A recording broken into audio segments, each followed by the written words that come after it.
Transportation and e-commerce technology company. Where ya juma kuwa, what did juma waka kobedie? Any online at the town. E-commerce mu, when you unso benya taxi, na ya juma mount. Nanso niska, Mercado.com ebe bua. Ye uhi ane say, 11,000 Ghana cedis. Mercado.com ebe supporto. Ama unsa account taxi na mana ya juma mount. No ria, wadobe to Mercado.com app no so. Wamu ebe managi, afa hu kanyina di amount. Na busumi biya, wotuya uka 600 Ghana cedis. Sa, enfie 9. Sa wachafa, ewa Kani Jumadi Ediemu. Afetie, Mercado.com penipa henum. No one want di Jumase agent. Ewa Ghana fana bebia. Yanintu wani jehua. Ene Mercado.com eni nkomo sisia. Esan se, agent bianso. Enya commission eso enipa. Mercado.com ewa number 36 Lagos Avenue, East Legon, Accra. Anaseko, www.mercado.com. Anafre, 0204-228-788. Ana 0302-954021. Mercado.com. Drive your passion. Hello, Joe. Maybe to be a wedding reception. Not decoration, is it? Charlie, no cool cry. I know the seat up. Wifey knows one bay. Mekasha no make of Flobin Flora and Decoration Institute. Tensos in Yonkubi Bay. Because Flobin Flora is urban event planning and decoration, events reception garden. Na DBR of event one is our way number 1. Our flower and gift shop and keeping your wedding bouquets, African print bags, floral accessories, floral arrangement, bridal fans, fascinators, flowers, hampers, wreath. And an Kanwa Bra Young Quakra. One bonus affordable.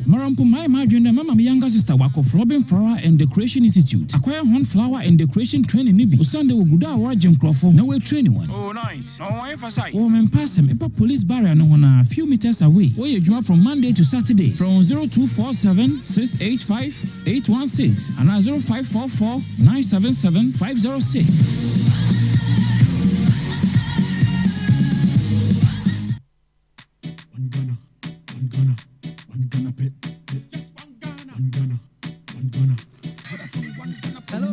Mr. Shock absorb a pepper di mamio. And now, oh, dear, mammy for video call, cry, and me for gon jump in a one, you know, one channel. Yawa manche. Ano padia o browser now your course. Hey, we kwani bibi. Share. Tago. Chale sene kuma yes no. Agrobe so ane free anopo. Una wunya Vodafone 1 Ghana promo omo free 20 minutes. Utimidi ye call bia ope. Na usanya data nkwa 1 gig. E free anopa 5 o'clock. Kopim anopa 11:59 say bang. Aka ope ye de sene say minia. But star 530 hash. Na se wa grass. Obetimi a subscribe and pen dudu obi a ope. Yes, plantain chips. Hey, sister ma. Do you to Vodafone 1 Ghana band no vi? Ni enin komo. Ncha video calls. I'm not past 5 o'clock. Vodafone. Further together. Life is always unforgettable at Rich Royal Hotel. Experience a beautiful edifice built with you in mind and situated at Second Reach Cape Coast, few minutes drive of the Accra Cape Coast Takoradi Highway and close to Infantswim School. Enjoy our distinctive services. Early bed buffet breakfast available from 5:30 a.m. You can have a break off your journey and cool off. Rich Royal Banquets Blowout and a grab and go packages also await you. Sit back, let us make that social group get together for birthday, lunches and dinners, an alluring moment. For that conference and meeting, we are just a call away. Book us for half and full day conferencing. Not forget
Ewo aye dwumadi esu na usade etie Heart of Folk league no utumi say be a nema kɔ no mimi hu no say league no obi ayi no so abaje die but Mohammed Polo wakasa afa Heart of Folk chances of winning the league no ye de ho stand be Benra Algeria chan tournament na say Ghana yensia kan na emom no ne ehwe yen opponent ye hu Niger Saturday Ghana be share o ma de ho nsam nyina no e de aye be free the camp of aye the Black Galaxies e Algeria no ababesom when you for opinion sa kan opaya sinkonya no ye de ababesom once again me din e de Miss Ruby Adams and the 25th day of January 2023 is 21 minutes past 6 ye for quote of the day any famous birthday to abana 5k katnasi the Raymond Kofo am I so ensem nimu ye ba sese good morning. The real sports is here. No, it's caught in no man's land. It's kastlefm, the sports king. Mama Carol Sano Pay show no air live on Facebook. The show is live on Facebook. Air Castle 90.3 FM KASTLE now the 90.3 FM at was on Facebook. We show no live or my like and share for comment bra. If I can at the amount I will show you. So Kai someone so bet me the message you know alpha 0244 743 143 0244 743 143 Odo message no efa hoba no pay if I can I will show you so now yet to me and so at the amount my 9th I went to Forest and my Newcastle for first leg you know one made in kunim over Southampton and you for the agro be patient with yourself. Nothing in nature blooms all year. Be patient with yourself. Nothing in nature blooms all year. I feel no and a season okwa kwa kra na akwa wona odi akwa no a season afi mu no obi bedua koko obi bedua moko obi bedua eye friends tomatoes ni ade obi an ne mra ne de be so obete so aba enti no eye nyantobo ase efeni ahya afi na se ebi obi de na sase blumi ye pa genya no ba bia ba de bi ankofo make it no ehu asa wo ya kasa wa kachi de bi nyantobo ase ansa ebi a January ne ye no ne bosome let's wait ebi na nkwa wo de nko ebi a July obi kwampo de August obi de September so let's be patient. Nothing in nature blooms all year. Cocoa season wo ho and I say e ba ya esi hamisa ebra ya no na me nto bi ma no bra ya no na me to he say ekọ ye hu so mo di bi ekọ ayi bi achimbiem enti bibia won season ti afim no ebi a wo dey February dey March. Let's be patient because bibia won emre and up any quotes of the day ye dey atudwa just be patient with yourself. Nothing in nature blooms all year. There be Valentine's Day beba e ba be ko Christmas beba be ko Ramadan beba be ko saa na tie kankan kra no bi anya ne she ti wo de anya ndu so a man ha ho kra just be patient. Any quote of the day they are to do for famous birthday no and so also sports is here. No, it's caught in no man's land. It's kastlefm, the sports king. Mama Carol said I would do better. I want to Barcelona head coach Xavi Hernandez Cruz only do better. When you are 40 3 years and Xavi Spain ni Osia cano a midfielder Kaiso Bobo Edema Barcelona U team no Basabi and Barca senior team no Bemu 1998 Oboya Kopim 2015 na ofri Barca Kopimo Al Sadd na Spain minus Osia Kamo 133 games or 13 goals de my womo when him say trophies ne die wajibe brena wo hodoma as a Barcelona player no na La Liga no bomadia etumi eje 8 La Liga titles, Copa del Rey waji 3, Super Copa de España waji 6, UEFA Champions League no bomadia je 4, UEFA Super Cup waji 2 and FIFA Club World Cup waji 2.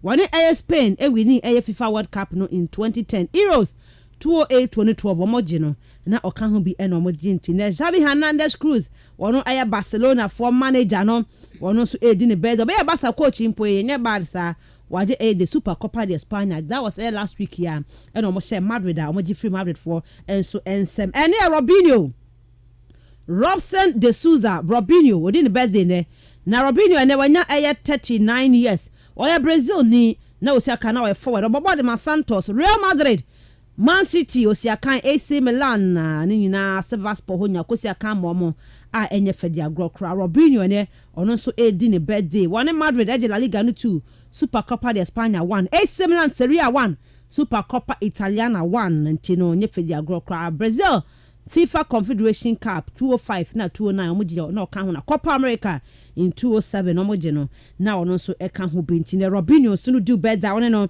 era edi eya birthday wo honom yanto aso ne anko ye ne coach Nuno Espirito Santo coach so no na body say to sa wono so abono mo de ne wonya 48 years na say 49 years en wonya na na chi de if air Sao Tome heya a chese wono ye ka so Portugal ni an sab ko boma Portugal man no hono boma o we no a goalkeeper say we coach Osiaka ne ma Deportivo La Coruña Osasuna Porto honyo Osiaka ma wo mo oba into coach or coach Valencia Porto Wolverhampton Wanderers ya ka no hoye pa Tottenham Hotspur so kokochiom kakramfa eno mo sake no ntine one na edi ayo birthday Nuno Espirito Santo edi ne birthday ene e Wolves Abrant ne di edi Adama Traore nso di ne birthday ne wanya 27 years na o Spain o winger na obode ma Wolves mprempren ya obode ma Barcelona youth team no Basabi oba senior team bonya one game pen e boy woko Aston Villa Middlesbrough Wolves oba honom no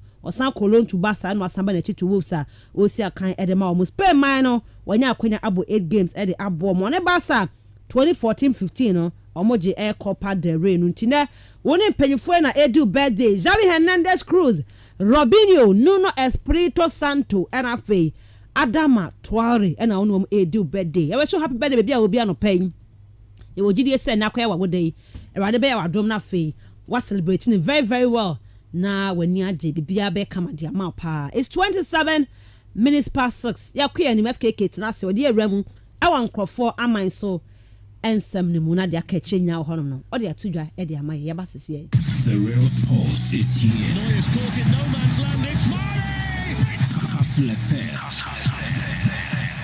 The sports king. The real sports is here. Neuer's caught in no man's land. It's mine.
Kwabna kusi FKK want na say emfa ram on crofo my so ensem kaisa no Paishonia live on Facebook Castle 90.3 FM Akwadama we try ya to mu live honom KASTLE now the 90.3 FM not was on Facebook kaisa no pay enkofa sha se bon komo so nya bon komo Vodafone so ne bon komo no the here say oba dial *530# with only one CD no Vodafone for amount 20 minutes talk time near Siama 1 gigabyte of data now they are browsing a more day with only one CD and I wunya sign ma wenyina they be from 5 a.m. to 11:59 a.m. no it's all about Vodafone and so and a day ye point but what how can be dial *530# na fe yen twa wontum Vodafone further together FK Katnas ye ramu ewan krofo aman so ensem amecha Mr. Ima Dr. Element, Michao Yipa, Micham, who say, oh, monitor den. Right, FKK, good morning. Bibia Yabokwano pay. Good morning. Namiadum. Yeah, there are the Asibi prepa. Busa for now, yeah. Yeah, we'll be out here. Sir. Yeah. FKK.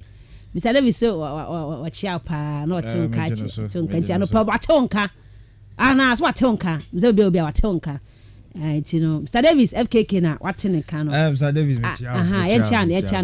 channel. Right, young corner fay, and somehow do a free confirm my sobano, Fatuja, FMI. Very well. No pay you Ramu na anope somehow do ya boa no from manonino ya boy chile Ediamon Castle 90.3 FM Robert Mensah Sports Part 1 Facebook here live ewo honom ti yemon Ramu na yen call like show no yen share na yen fire comment na mbra mrepem ne bekan edi nyina edi amaw nti na ye Castle 90.3 FM Castle no eyeke na odi air shots ye be shen semna se na ye de enrada game baako etodwa na uruamu a game no ano ye di papa Southampton for omo form no ejina so na no omo hwe ani mu se enra sa EFL Cup game amo any Newcastle di boani no ometimi edi nkunim semi final na eba so na mom Newcastle for ekokowini by 1-0 eno na after the game no papa e friend Eddie Howe coach Edema Newcastle United odi san semno mu kiremu edi eba e kwa omo fa so na game no mu ye de na so still omutimi di nkunim. Yeah, we're pleased to win today. That was our aim before the game.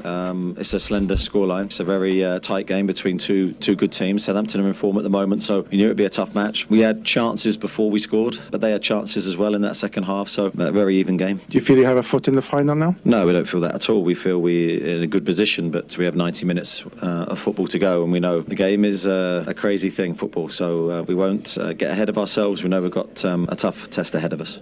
Yes, Cynthia said esi ekwaye no papa ne obisa no say ene o hwa fa na no kwakwa no so football no dey say a crazy game into also mo enya abotro mo 90 minutes also mo bo omo wi na omo ahwe say ne fa na no indeed omo kwakwa no mo age EFL Cup no na ene game baako ebeba so Nottingham Forest omo tenafie ahost Manchester United papa friend Eric Ten Hag yene ne kasa o say ne o hwe ne mu say Manchester United obebody a very strong side. Na not enyonkwa omo hwe so mbeji nkruwa ni bi. January you don't win trophies, not even in February, but in March we can win one. So we have to aim for that and go for that. But it's more about getting in the right positions when it's April to go for trophies. The best feeling what you can have, winning a trophy. And I had to look in my career to win some trophies, and it's magnificent. And especially for the fans, is it so great? And I think the fans here they have some experience, especially the older ones. But and now it's a period Manchester United didn't win trophies, and it's too long ago. So we are aware of that fact, and we have to do everything to bring a trophy in. Entiane game baako eba so Nottingham Forest among Manchester United the informed team and the boania Eric Ten Hag coach Edema United or this ansem no dia ba so no ne career nyina no ewom se oye team bia also timi build a very strong side na oye no so no hwe so betimi agin kru anti aya so ye ene United o hwe se ne obetimi amomo agin kruwa ni bi na uramo Xavi Hernandez Cruz wo Barcelona for asoye o se ne albirmo criticize Abrantia friend Gavi sa Abrantia no aso ya aggressive dodo aso presa gidi na ode ha adwentie nei Xavi o se na ni je ho pa tie ne mo amoni nje ho Abrantia no mo ba hire mbo ne chi no se oye gidi opre no o so no Xavi na ni je ho san se de Gavi no eboa ema eye basafo etimi ewini games Edin Terzic ono ene coach Edi Emma Borussia Dortmund o se Abrantia fan Jude Bellingham no Abrantia na kire sampa eba na ye Europe dia open one of the best talent na Abrantia no ube you know Edina kan ho asie na European clubs akese ni nyina no epa Abrantia na so otunofo aka kire se on focus e wo ye Borussia Dortmund na fa ni game no entimi enyini enko na ni ma nei papa ye friend e Terzic oye coach Edema Borussia Dortmund ori sansem no ede eba ki pembe ni bofu kakra esanse enra Paris Saint-Germain for omo etimi ewini game 7 omo ne pay for enedi eboani na after the game na Kylian Mbappe lotino wa she goals no ono kwa aposo ntra no enum eno na Christophe Galtier we coach Edema Paris Saint-Germain odi nkyeremu ede ba se ne ebusa no so abrante e friend Kylian Mbappe ono ene ne bo captain armband no ade ne kokosi sanse enim se ne Marquinhos ni wa abrante e friend Kimpembe on na was ya assistant obo ne captain no ehom se Kimpembe we prade unsi akane bi na nkyeremu na ade ba ya no se ne Kylian Mbappe ono ene se so vice captain no se ne si kyerɛ no kyerɛkyerɛmu ade sansem ni nyina no ba no na Kimpembe boafu se ne Christophe Gatti wan ka bibia amfa nkyerɛ no so ono Kimpembe no so ogitu mu no si form na vice captaincy no de ema ye Kylian Mbappe ntene Kimpembe o se ne sa communication no empenifo ntimi an communicate amfa nkyerɛ na esa emboa kra na emom no so ogitu mu na otimi a movie on Zlatan Ibrahimovic after so oprayo over a season no wa back ne wa hye training na se enye training keke nem watimi ahete ya football ne ode ne nan no watimi abobo mu a o hwe se entempa obetimi aba na AC Milan said o mu eshi esofa no obetimi aba be boom no over 10 o mu season no e de ama o mu Mauricio Sarri enra ochi AC Milan for no e trash o mu 4-0 na se Milan for form no kwa na e ko form anyetra na ye 4 na 2 no mo egi goals ne sa na no e na Mauricio Sarri ye busa no se ni papa se nani ma ye serious dodo so ho no ani former club eni Napoli na se Napoli for no e na LED yes Scudetto no na oboa ama omo agya na de amanfo keka na o se o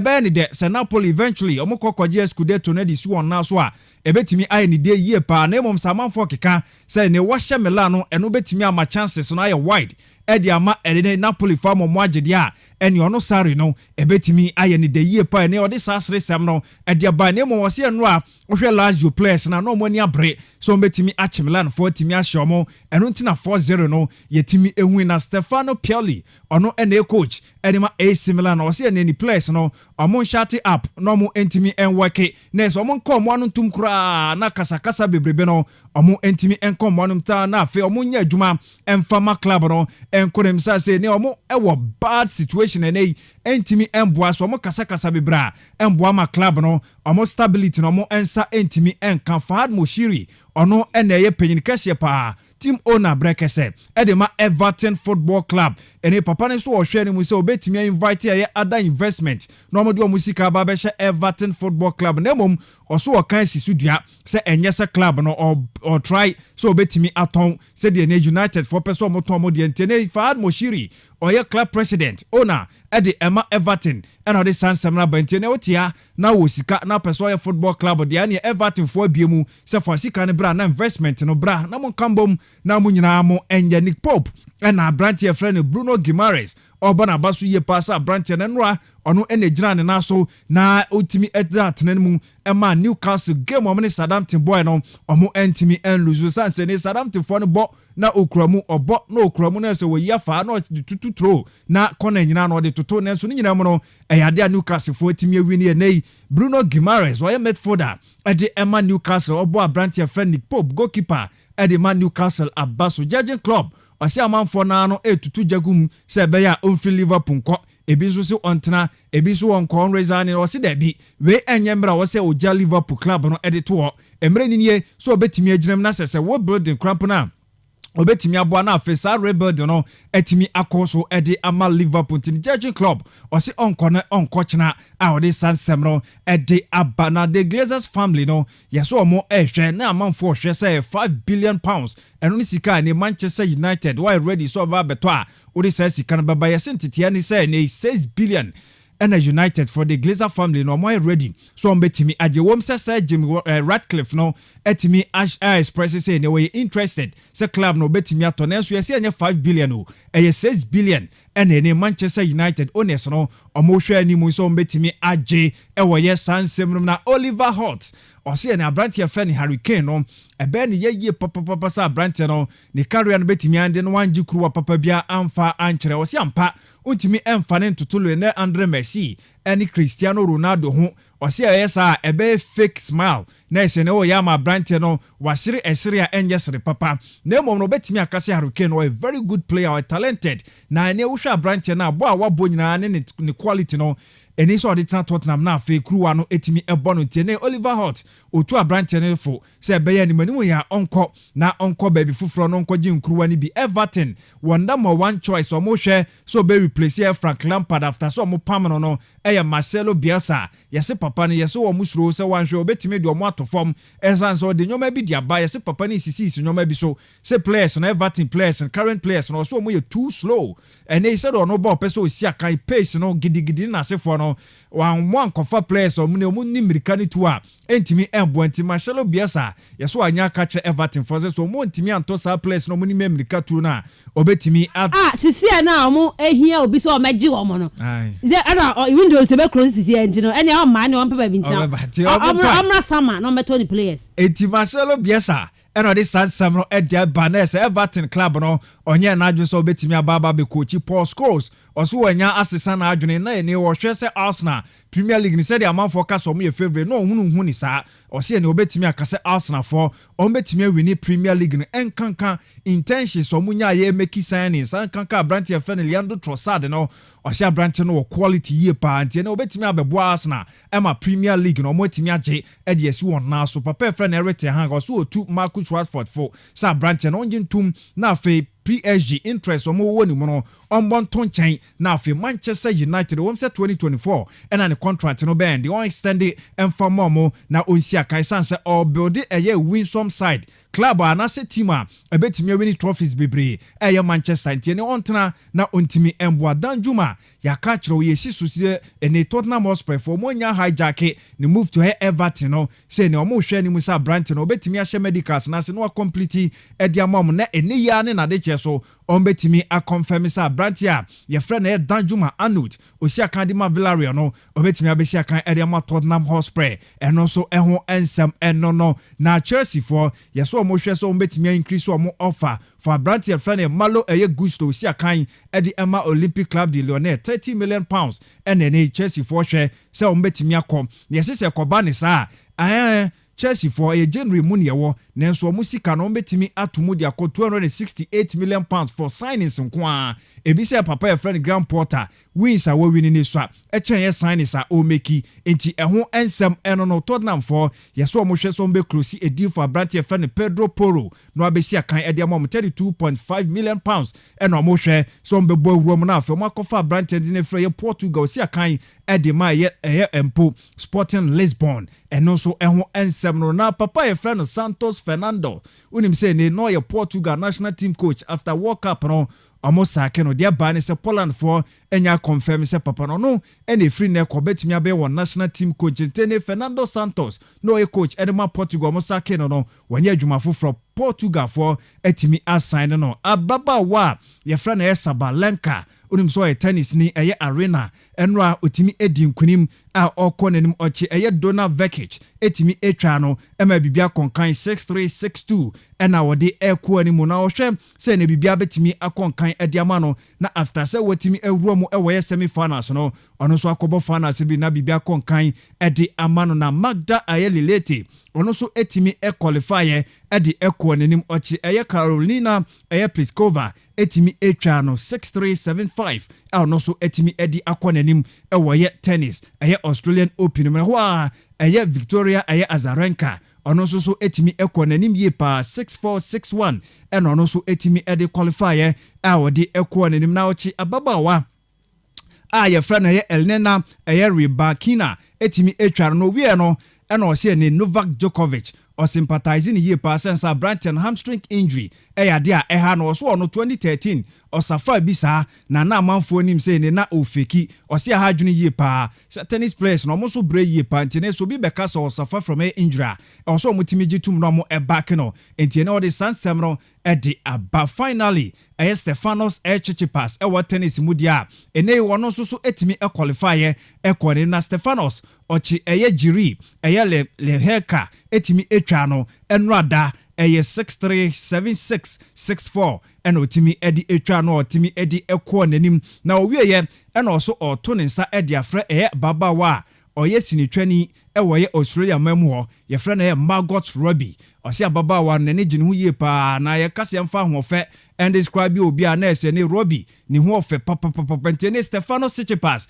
also invite no say the next stage of her tennis game no ombra no mehwe ni game ni bi semi finals and na obo ewoye Melbourne finally AJ Anthony Joshua ni agent etimi enya confirm say AJ ehwe nim say by whoebe April na wanya ɛko baako atimi edi aboani ɔne ɛyɛ Jermaine Franklin ɛna ɔmo hwɛ ne meso ɔmo kɔmɔ twetwe no atimi akɔ akyiri yie pa na nya ɔno nkwa ɛna na ɔmo ne no atimi atwetwe nkɔmɔ na ɔne boxes ahodoɔ mienu atimi atwetwe nkɔmɔ na mmom yɛse ne wuro ma Franklin deɛ no ɛna atimi akɔ animu yie papa ɔmo hwɛ sɛ ne betimi atimi aba so nti ne ɛyɛ Dimitri ɛyɛ Salita ɔyɛ promoter ɛdema Anthony Joshua ɛna ɔde sansɛm no atimi ɛde aba after sɛ Alexander Usyk ɛkye no ɛbo no ɛde ne hwe hɔ ɔgye WBA super heavyweight IBF sanso na WBO no ɔhwɛ nim so ɔno so bɛba na watimi abɛkye obi ɛde abo nipa a ɔhwɛ so obetimi akye no abo no ɛyɛ Jermaine Franklin yɛgyina so na yɛde amano nsɛm no ɛde asia na discussions no so atoa so. The real sports is here. kastlefm, the sports king.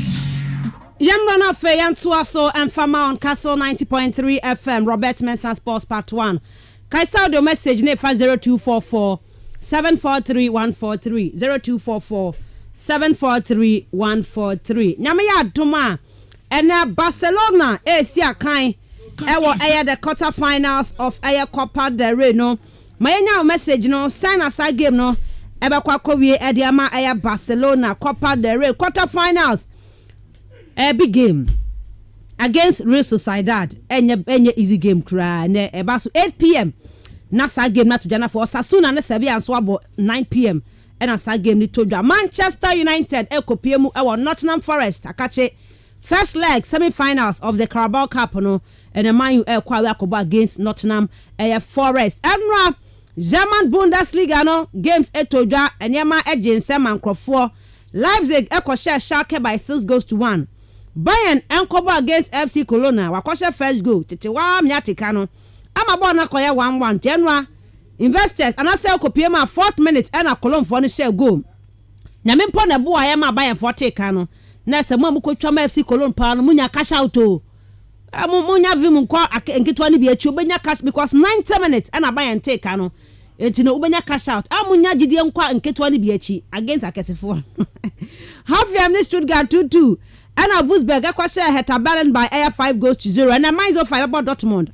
Leverkusen ne Bochum, Freiburg and Frankfurt, Augsburg ne Mönchengladbach and Werder Bremen and Union Berlin. Say table no Bayern 36, Leipzig about 32. I feel you know. Everybody the year power Germany for so a side ya de atudwa e de amawo e ojumade so kaisa enra dan so e adia ha Seriano Lazio eche AC Milan bon 4-0 na ehu pa Sergei Milinkovic-Savic Zagagni Luis Alberto and Felipe Anderson na Anderson go ne de na yedutwem pa na mo de to eye wo mo so atene ma nei enema nkoya mfa ma wo mo Newcastle kwasha Southampton by 1-0 Joelinton na share me ade na final ne de Osman na Man United any Newcastle aje cap no. Good morning Miss Ruby e bia bokọ de yakopon na do bibia ye fine no pa we oh ne sa na wo sisi ade esu adamu trodo ade unni Ruby sa final since ya hu final no Man Newcastle Man United and the Newcastle na Newcastle aje Obayezin je Obayezin e won sisi no one United as a team no they are very solid very solid. It's no Newcastle for one support who that was 1 years in the past. But lately no Newcastle born our born Mr. Don Shadan and Shamun Kron Bebre goes in Shadan. When you were asked us when you anyone Newcastle Sunday who's a more boy. How much am I you some when your results no. But when Shamun Kron Bebre, Mace Mana in your vim there, at least about 2 hours fight on Abian part top 4 no. The price will fast for but one year they might even drop off. But I think finance no bad. Any of these two sides here. But one said now forest for so forest too. Oh forest mean joining the Ebi. Yeah, Ruby. Boko there. Oh Ruby bibi ade de na akom bibi. Mo na mo kwa forest no. Mo ni ma mo. Mu wura ni enko bi se Liverpool. Liverpool mo musa omo. Liverpool o baasi wo dudu e fi na baasi ni ntimi mpo. Omo podi omo ko anopa, mo ko anwumre. Ti ha mba jira forest o. O ba Ruby, honestly, se mi nyewa, kamenya Newcastle na Man U final. Me Newcastle na Man U final. Southampton one said I'm a match them. Southampton one match. Don't match it no mutumi mamu bia. Bra. Southampton to me Man U match them. But Newcastle today me Osman Americano. Enya abotehwe ye ya. E speed all the start season na. See, they are dropping off in Kakanka. I don't know, it's a fatigue, so I have to do. Let's say, steady BBC about Newcastle. Players I was starting, first 11 now was starting for the start of the season. The same players are the World Bowl. So definitely, fatigue burden or be set in. But how I ended up, what you maneuver away when you damn result against Southampton. Southampton a very, very stubborn side. When you damn result against Southampton, Ruby. Right. I'm tempted to believe that Sunday United will get the job done against Nottingham Forest, both home and away. The final will be like something else. Newcastle for the very first time in some 50 years, World Cup finals up against Manchester United. Their last trophy came in 2017 with 2016-2017 season with Papa Fernando Jose Mourinho. Hungry team to them. No, Miss Ruby, I'll be a final to watch if the two teams are to make it. Now, good morning. Yeah, Bibia about Cordier. You for title, no Napoli for that. Young Yamo, Oh, David. At 12 points, no. What's it say? Arsenal form come on 5 no 5. Almost all magic. No, they are 12. Arsenal for no winning the door, but all the other clubs no APN winning there. Waka 18 matches. Arsenal waka on 19 matches to go. Yes, and a lot of things about to me say our Arsenal team. It is the Premier League go. But you can't Italy one your master. He said you been getting 15 points no. AC Milan J4. Inter Milan Empoli question there. I don't say at the end Napoli are Lazio. Sure the Mauricio Sarri. With Lazio or the second now, or catch up with Napoli. Onya da. No be of you chromo. Okay, mama, you better this sound come on. Now Maradona, wiem. Yes. What Argentina, some Argentina, AJ. Yan name stadium no after Maradona. Diego Armando Maradona Stadium. Napoli for heading in the picture crowd two no matter dim. Na one fan is soon more nyele ga fidia any de besi no. Ebi, mama say also anra Newcastle Southampton ka krabi and say starting po na and Man United away to Forest no. Faka crowd to aso na feyemra. Yeah, Ruby Mamenda was na yenche yenete for no yense no more na Cup of America 90.3. Then nyina no what Jibrina would take the number 1 sports over the whole of Central region and beyond. Ruby ended that the EFL Cup and other Carabao Cup no. Otimina Obado, that was St. Mary's Park, and a game no Otimina Obado. It was between Southampton and on a team of friend or Newcastle. Going into the game no Ruby, young baby now who the Newcastle be team na while whitewash Southampton was one out to baby. But in the game na Nkasano, Obi onya abutehwe game no be behind there. Papa friend or Nathan Jones, he has a strategy or the Bonnie Cup matches. If I tell you the Oba new wins are winning is coming from cup matches, you'll be surprised. Cause Oben Wabono was in Man City FM. He was this same man who did Southampton when any more or a team of an Crystal Palace, where he completed them comeback no the Selhurst Park, what team completely awarded or Crystal Palace film in the FA Cup. So it clearly tells you the Oban Dama Cup matches now. Papa often Nathan Jones, Oban whom was in power prior to Nick coming to Southampton. Ruby, no or the oil Luton Town, or don't I won the Scarecrow in this same Carabao Cup. Last 2 seasons, Obon whom was in on your progressions from the first round to the second round to the third round. Luton Town, the Ngabo Carabao Cup and called early knockouts now with him. But Otimia when your progression, the baby do or the third round, or something don't baby do or the fourth round. Then Honum into promotional or Nathan Jones. When it comes to your cup matches now, they are very, very, very, very. He's very, very, very good. Honum Ruby going into the game no Newcastle, their usual lineup, no changes.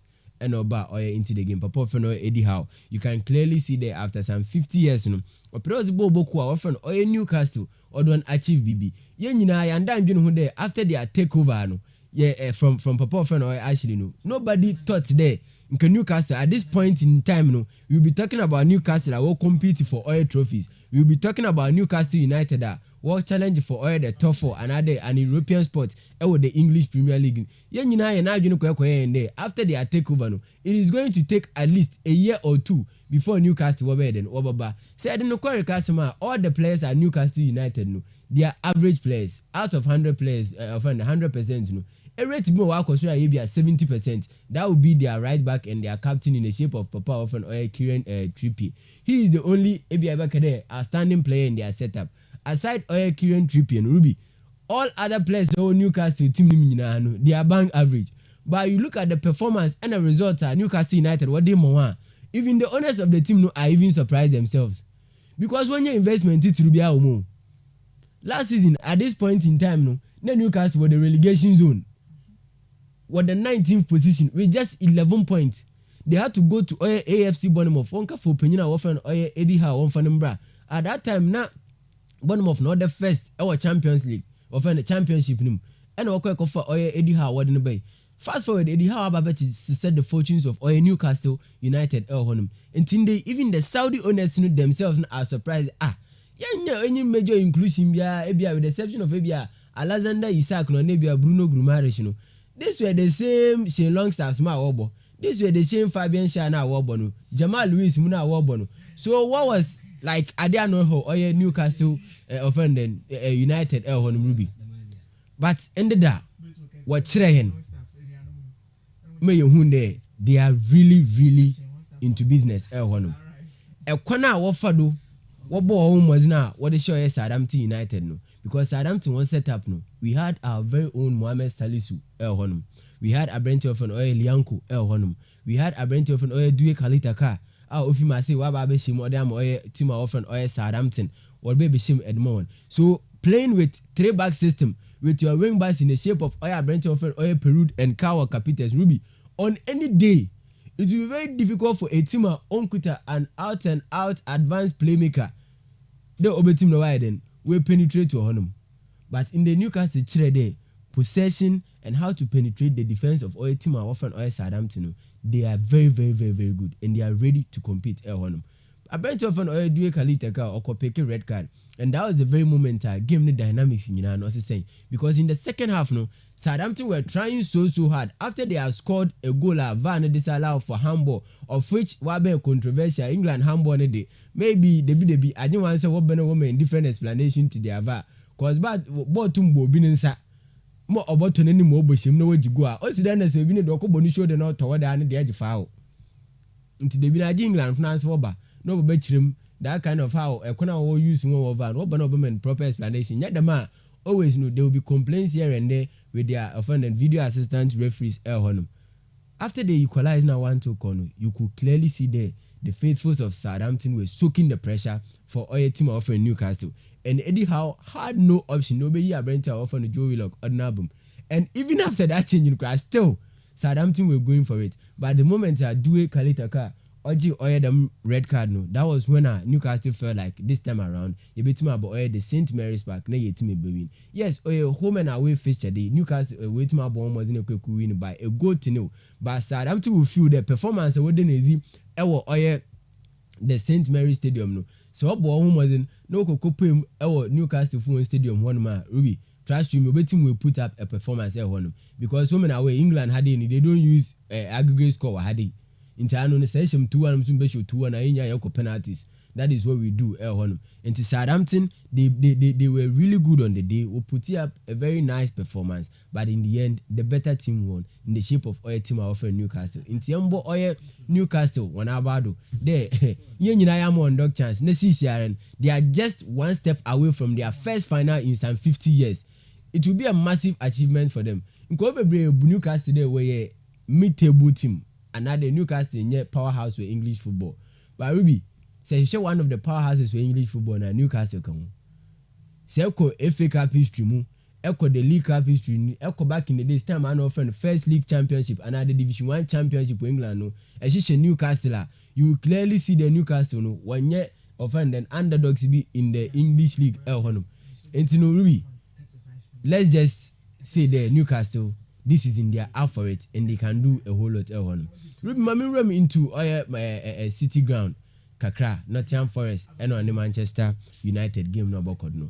Yes, this is in teams no we share Old Trafford. That was after the World Cup here, and the teams no team where then we share one. And Manchester United were at classic team our friend Oye Nottingham Forest. We all saw that they are Brent friend Oye Marcus Rashford and Anthony Martial. No look sure mo can name buma what team we Oye Nottingham Forest. What do you want fee Oye game them by winning with a goal margin of 3. That was 3 goals to nil. And Manchester United what team what they share Oye Newcastle one. And the opinion of friend is Steve Cooper. Baby I know Nottingham Forest what that was the 18th or 19th position. Still even at that point Nottingham Forest what team you want man or your contract clearly shows you the believer over with in Papa friend or Steve Cooper. Bear in mind that before Newcastle Nottingham Forest when your progression to the English Premier League Ruby before Steve Cooper took over Nottingham Forest, they were lying at the 21st position for championship. So the massive turnaround that Papa often or Steve Cooper or the boy team often or Nottingham Forest, that is why Intia when Pennyfun still all believe on there or bet him now why baby and coach our own prove it. There's no way Timona over spend close to 120 million in your return to the English top flight after some 23 years. No, only. Very, very, very, very difficult because your return that's I spend 120 million now. Now, go point why I don't say come down the following season, you spend 300 million. But it clearly shows us the believer in penny for Nottingham Forest or Papa friend or Steve Cooper. No Elhonum. Do what bear Neman Fay in the association when I been on mid table. They are 14-15 on the league log or the EP on them. But their progression through our day baby pay more or the semi-final of the EFL Cup. No, old baby I know you. Going all out to eliminate Wolverhampton Wanderers. This match, but you could clearly see the Wolves who had the upper hand over Timmy or a team of friend or a Nottingham Forest with the winning film. But penalty shootout at the Prekude, I'm the Biamica on your Biani Yanko. Say Numbone Kajina Humpa, that's a daddy no no dear. Hebia was Tepokono, a bit team names. But he took a certain Dean Henderson on loan from Manchester United and no save penalty. Team of friend or Nottingham Forest in the within your progression of able to play them stage. Manchester United are going into this game. Papa of friend Eric Ten Hag knows very well that the only realistic opportunity for Manchester United to win a silverware after some 6-5 years, it is the Carabao Cup. Because in the you are just 2 games away from a final. And should Manchester United win this game, he knows very well. In the way fans believe on nkofun shada mbo nechi nkofun no ori anyama papa zima Manchester United no onim dey so dem trophy Ruby wa cement ni place the management and a new board na obaba no will clearly give him a lengthy contract don't find then on fan shitimi in the he's one of the up and coming coaches in the game what bon was in pa this onim dey so nya dem opportunity no could final na so ja obetim na Manchester United fans no and any players nyina when you jizi wo oyenum honum and the extra changes bebre we are seeing probables. You can clearly see the Papa from the Casemiro is going to return. Ebenya Fred alongside your very own Harry Maguire. Nusu Obejinum Wisakan, Lisandro Martinez return into the fold. Then Terra Malaysia and Abentofen or Aaron Wan Bissaka. Diogo Dalot on returning, Jadon Sancho on returning, Anthony Martial so no so on returning Elhonum. Intinde you might see Abia Abentofen or Garnacho, the Rashford and on Abia. Anthony on the from the attack no they quick share or team often or Nottingham Forest. Ten Hag mested the name who had on Ruby. Even cup matches now, Carabao Cup matches ever could be Pep Guardiola be or no use in the second string. No, Ten Hag go use the second string. Now Pep Guardiola no second string team. Okay, I don't know someone Ruby Man City.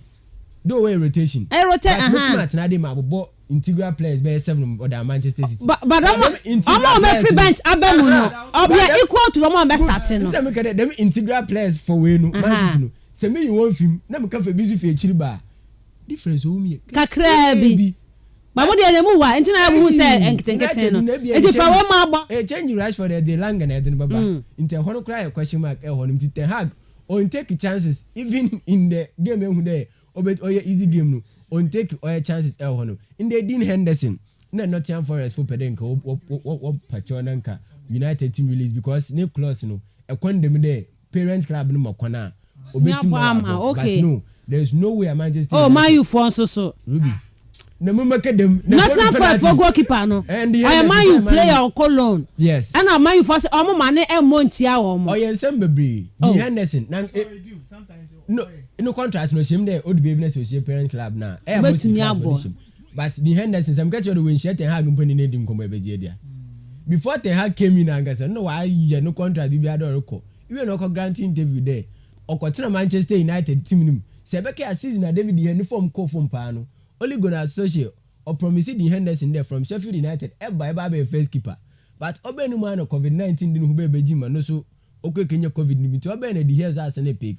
So the Henderson feels like Manchester United they be trained rather than anyway waste a whole 1 year as a backup goalkeeper because on who there's and could demand what type young grand koboy beti me compete with a bench of an Nick Pope and on Jordan Pickford for be a spot in the English national team L1. In the Manchester United are not going to allow Dean Henderson to own sack and L1. But trust you me, Nottingham Forest or good players. Jesse Lingard, Morgan Gibbs White. You can talk of Serge Aurier.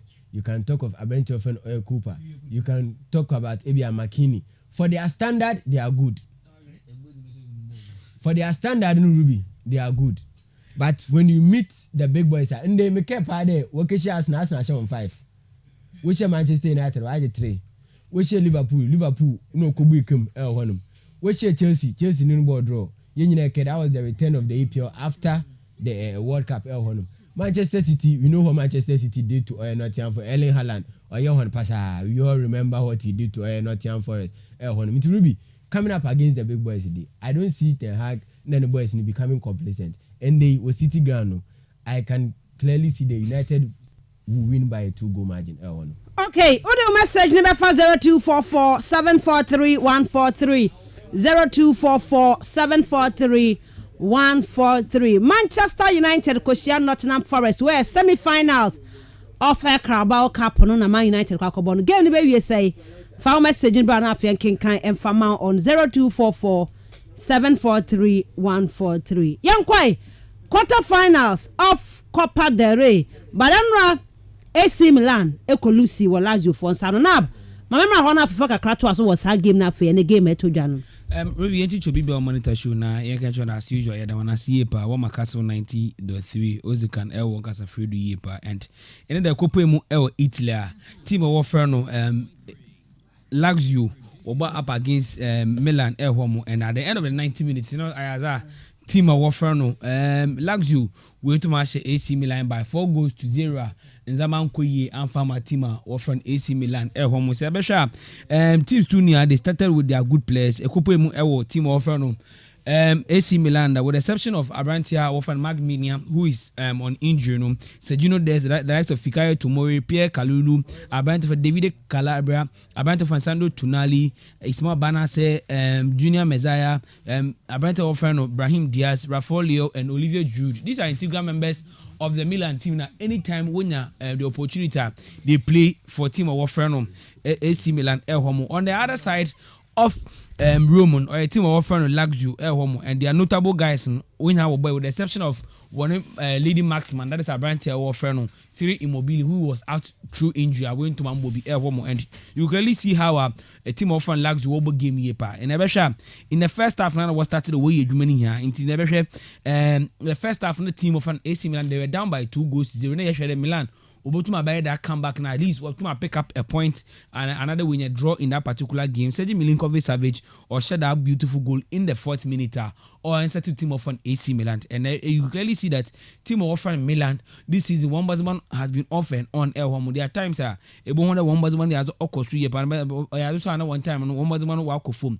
Now if you are looking at the Serie A table now, not a must win for team of Lazio if they want to compete for places or Europe come next season, and it's actually about up from the points now. Even team of Atlanta who is on the 6th position or 35 points, team of AS Roma were 37 points, Inter Milan were 37 points, Lazio also were 37 points, no 34 points, and we know we have a win for them to come on 3rd position. AC Milan were 38 after 19 games, and team of SSC Napoli they are on the table. I will get a 50 points, I want to move 12 points. The question is there, is it a time for team of Napoli to win the league after so long a time? And it's the extra time team of Napoli was league. That was in the Maradona era. About 32 years ago, why the Ghana Black Stars I won the trophy. And every year be a tournament be a yakwajaba. And you countless times you this Napoli side they have given competition to team of Juventus, team of AC Milan, team of Inter Milan. In various seasons, and they should able to compete to this title. And what about at the business end of the season? No, as I go to lose this point in team of Napoli, we to go to that league title now too. And one particular player, why that integral guy, why her team of Napoli a pay and that is a right of Khalidou Koulibaly. Actually, games are what against Inter Milan and Juventus.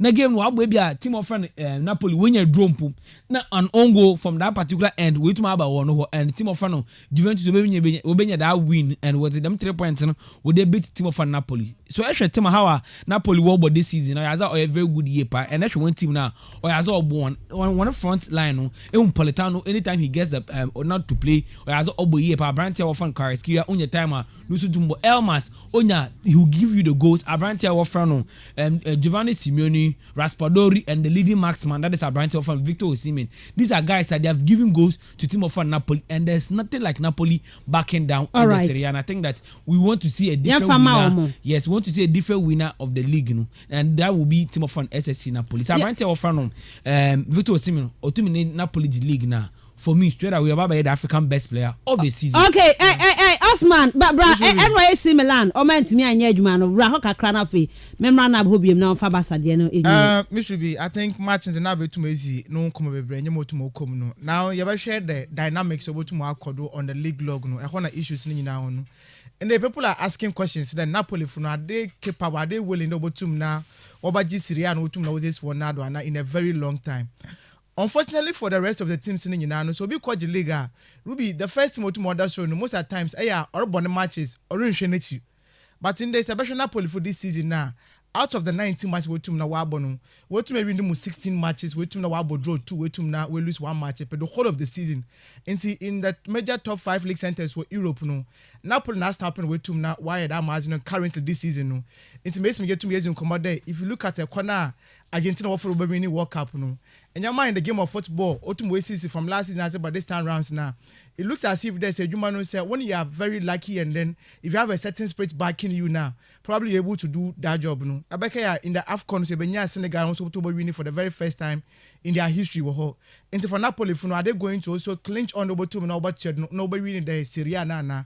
But Miss Ruby say, Abesha one out to more than Napoli when it's now about 2 more seasons when you now one position synodo. But in the session when you have one performance now, clearly it will tell you that when you know there are so much of inconsistent performance will be able to now old and easy. So and then say na Empoli against Inter Milan was 0. Now we're expecting something different from Inter Milan team there. One team now comes one shot now come close the gap no, at least by 10 points. But what's in the fear against all us against our Empoli no, we'll lose game by a goal to 0. In the AC Milan for your in about 5 matches now. Performance ni as unconquered, and hopefully many what is going to change from the side no. Stefano Pioli we to my try double to no best send the AC Milan team no. But in the last 5 games, we never a match against AS Roma. They were leading by 2 goals to 0. All of a sudden for like 10 minutes of the game no. Now we to now we will concede 2 goals. We to my drop with 2 points in that fixture against Torino in the Coppa Italia. We to Motina in the extra time we will lose by a goal to 0 against Empoli. The same AC Milan for 2 was shown by 2 goals to 0. Until the last 15 minutes and another 35 minutes of the game, no.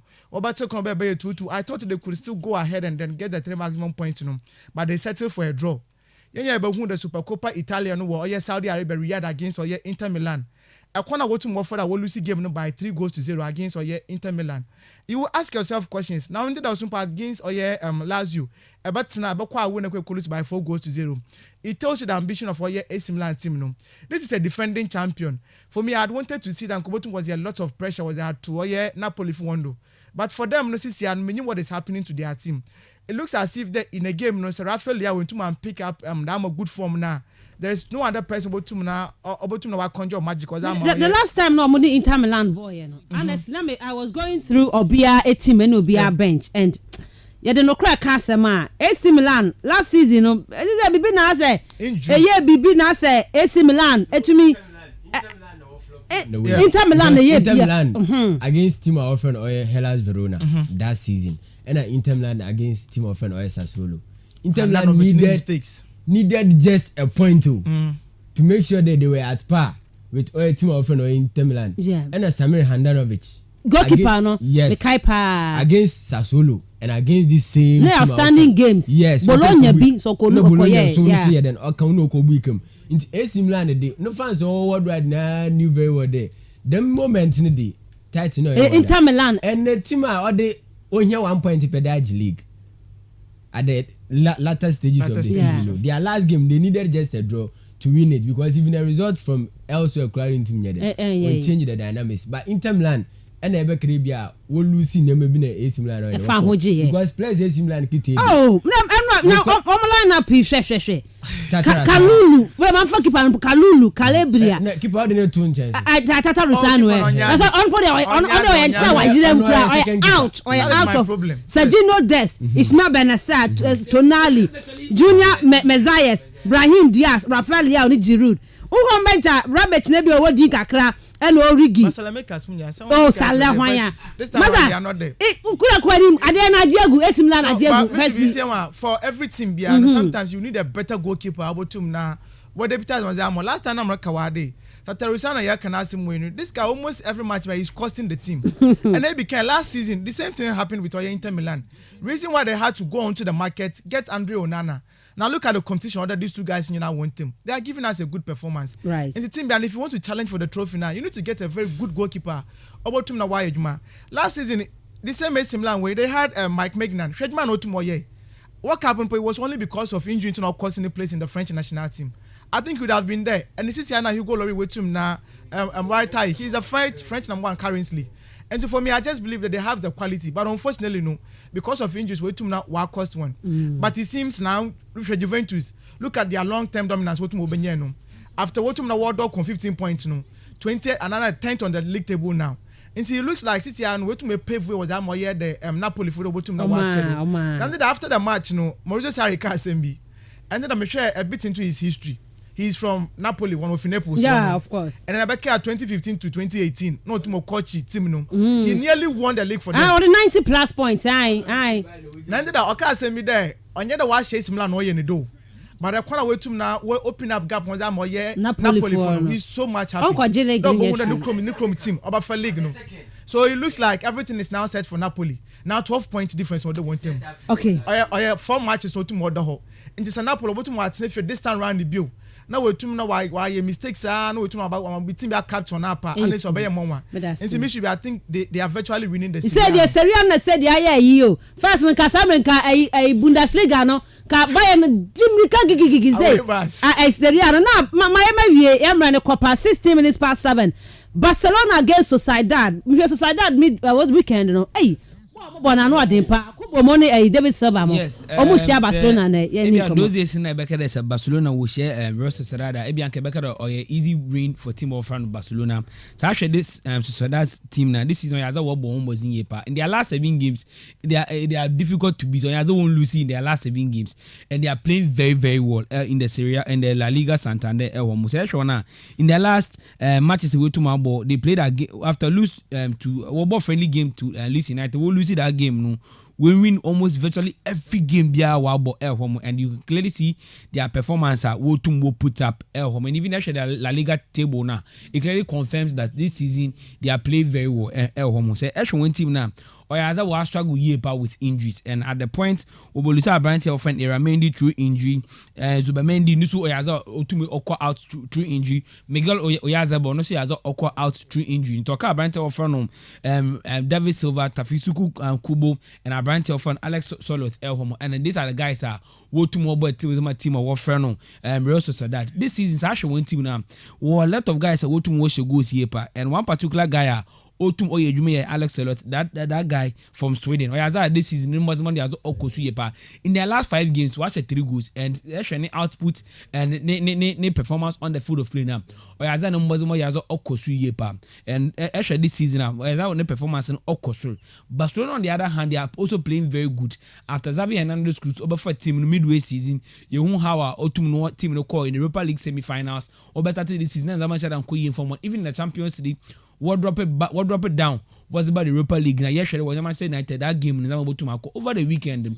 You know the kind of game what boy and you know the kind of performance I will put up last 2 weeks. El Homo as I watched Real Madrid by 3-1, winning their first silverware under coach our friend Xavi Hernandez Cruz. They would want to continue. It's the quarterfinals of the Copa del Rey and they are playing at their favorite ground. That is one of game. Yes, one of game. And they are playing at their favorite ground. and or a game or a difficulty pa. They are playing very well, and their last game was against Getafe. Apparently, our friend Lewandowski was out through suspension. He's back into the team. You can clearly see their performance. And one guy over to my bed that key figure for team of friend Barcelona in the game near apparently from Pedri. As I showed this season, he's playing very well. In their last game with the players all up front in here, it was Pedri and Otum conjure that magic now. Wotuminya that vital win also over Getafe to keep their title hopes in contention. Barcelona they want to win the 3 trophies. They would want to win the La Liga. They would want to win the Copa, the Europa League and Copa del Rey. So these are trophies. That's what they come on. Or today season one koi and from in the Champions League. Obotuma the 4 trophies. Obotuma Savage won the season this particular time around. I think that they have a good team and a game about a very interesting year. If you write team offer no Real Sociedad offer, or as Obotuma. But rest of that only good record against team from Barcelona. The last time Barcelona was in the year 2014. We been winning, and 2015 we been to Barcelona. Since 2015, rest of that only a good record against team from Barcelona. Why has I draw in Kenya Barcelona? Why be whipping? First, no, you can't. Case of anointing, no. I will call anointing now. You say the yes. Case, and even that case, no. But very breaking. Yes. It took Abrante friend Neymar. That time, not Messi was out through injury, and Neymar before team listening and I'll call they are not taking breaking that case no. And I think that Barcelona will get a very good team here, with the kind of players and the kind of game ball. Playing at their favorite ground, that is a Estadio Camp Nou. Maybe once again, as a my year team of friend Real Sociedad, but don't write them off. Okay, Real Sociedad. Ebi, quick one. The Barcelona, the whole of Europe, when we consider goals, lesser goals. Okay. Instead, we keep a clean sheet, but in the, I'd want to see how our team in the defense of Kunde, Christensen, Baldemono, how they are going to contain the incisive passes of David Silva. The runs of Abrante Ofonoye Takafuse Kubu and the strength and power of the Danish international, that is Alexander Solota. Ojino Weneni Mwa Ruby, trust you me. And the game newa. If you write Real Sociedad offer, maybe you might be laughing at the wrong side of your own mouth, because Sociedad performance I will put up this season in the La Liga, they are third on the league log. Performance will put in up no on yam of my performance, but Barcelona, as I know, Javi Obekacha boys in the Mensah. So say that mammy and right on off. Let's go all out and try their bed and they beat my boy modern. But I'm waiting to see how we beat me contain David Silva. When you pa I dream then Michelle pa David Silva. Saturday no. He won the man of the match. Ball. He won the man of the match. Performance it was something back it be our 21 or 22 years. Anybody the Bassa by a farm message Nebra on 0244 743 143 0244 743 143. Barcelona against Sociedad and a quarterfinals of the Copa del Rey. Yebefie yebedin komo local news ne. The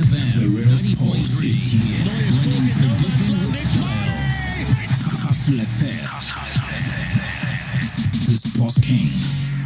Yamana feyanto so ma menken kan wadwen channel ebin femfo na yamra yemedi nkomo e local news. The Manchester United are going to win by 3-1. We free Argon ohona wode ebaye. I'm happy you are back, FKK. Flo, good morning to you all. Miss Ruby, this year is you and your crew's year. In any competition or sports presentation, please stay focused with the crew with my prayer. Once again, good morning. Okay, Mr. Davis, good morning. Man United will lose today. Abeku inside Abra. No.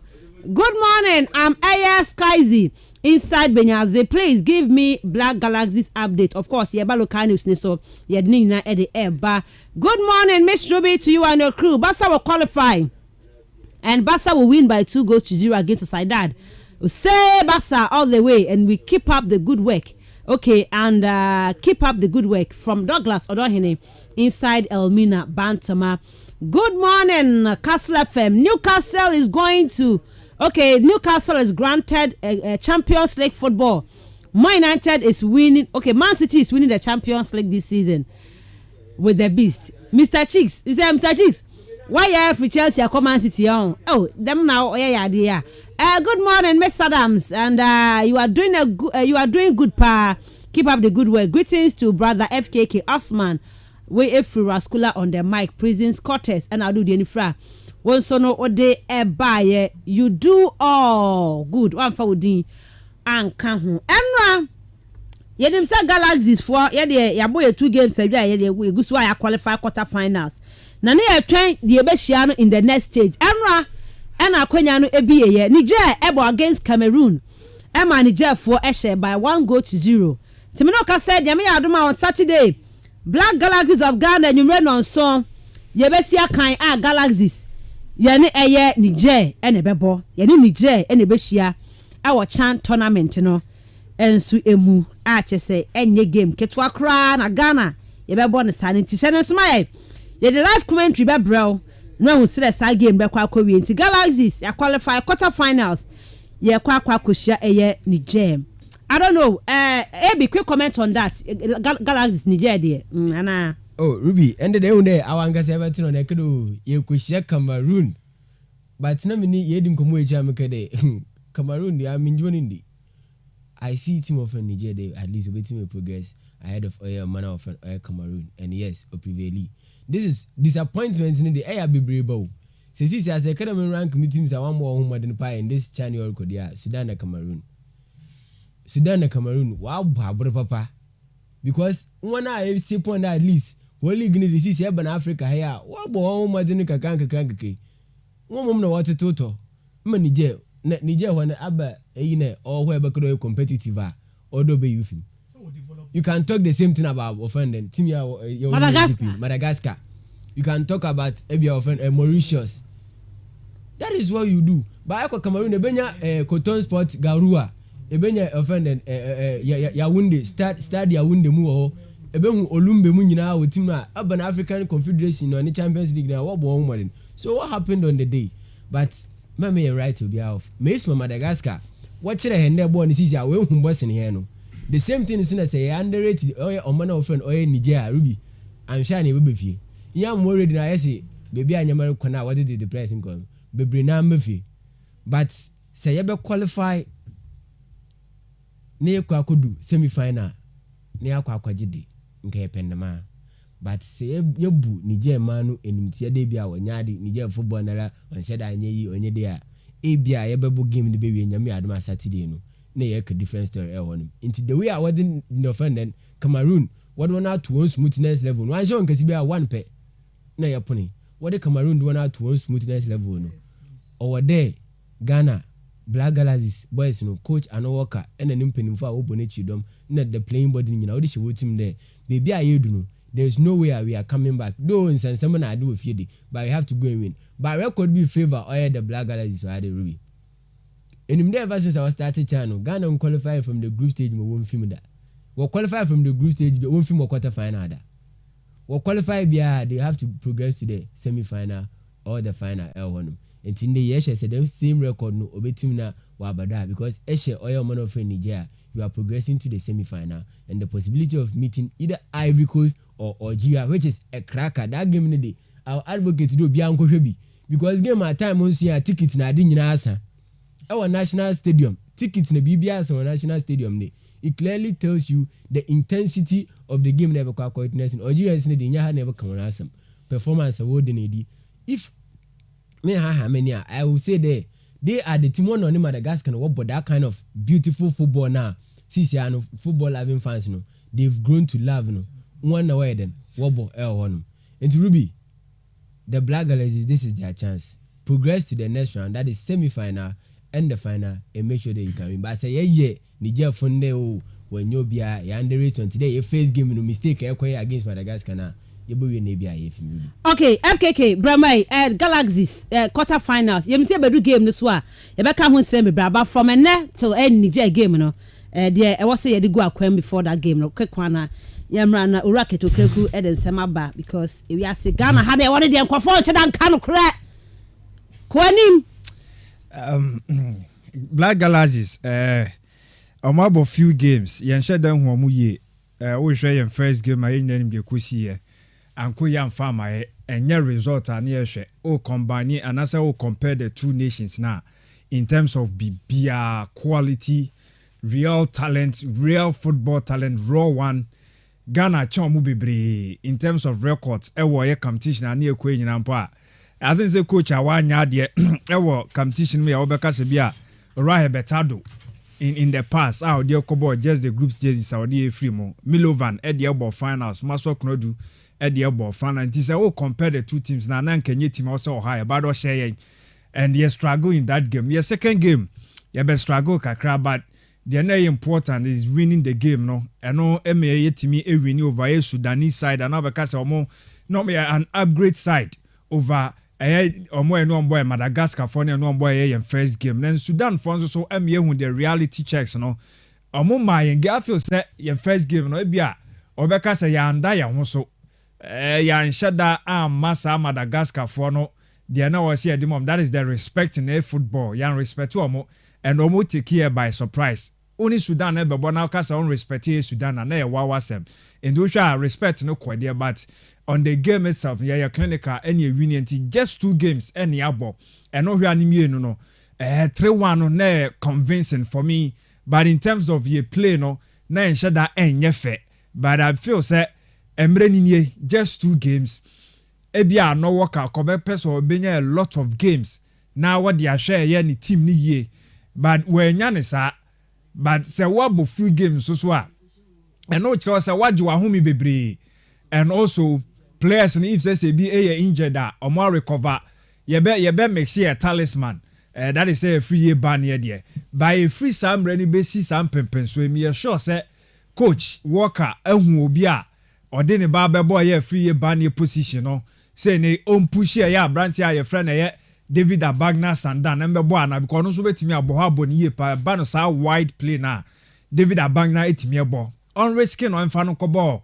na ene fin na obono on fo bi fu from ambeso ma feel say so bi ba beboa David Abagna de na ICC ebenyo obi a be replace na bebo ni ye dan say ye de obi fufro ye de ani koto obi fufro so e wo ba bi free ba na ebono because of David Abagna how a watch say we are prolific we in league last season and even this season few games now but you have a whole lot of issues you betimi dealing with mo bia and write you off the Nigerians no because then now show game now against Cameroon yaka Niger for there kadia ya mo bia ka dwadie ya ne nasifo ya na omo ya so and 17 I host Ghana has say no bomb kra ne boy they are working enti eni se do omudi agro omo usua game no omo agya tun sampa ya mfa football anwo omo nya football nation enu nti omo agya tun ena omo esua de ba ena omo de ko yen so esi enimbo no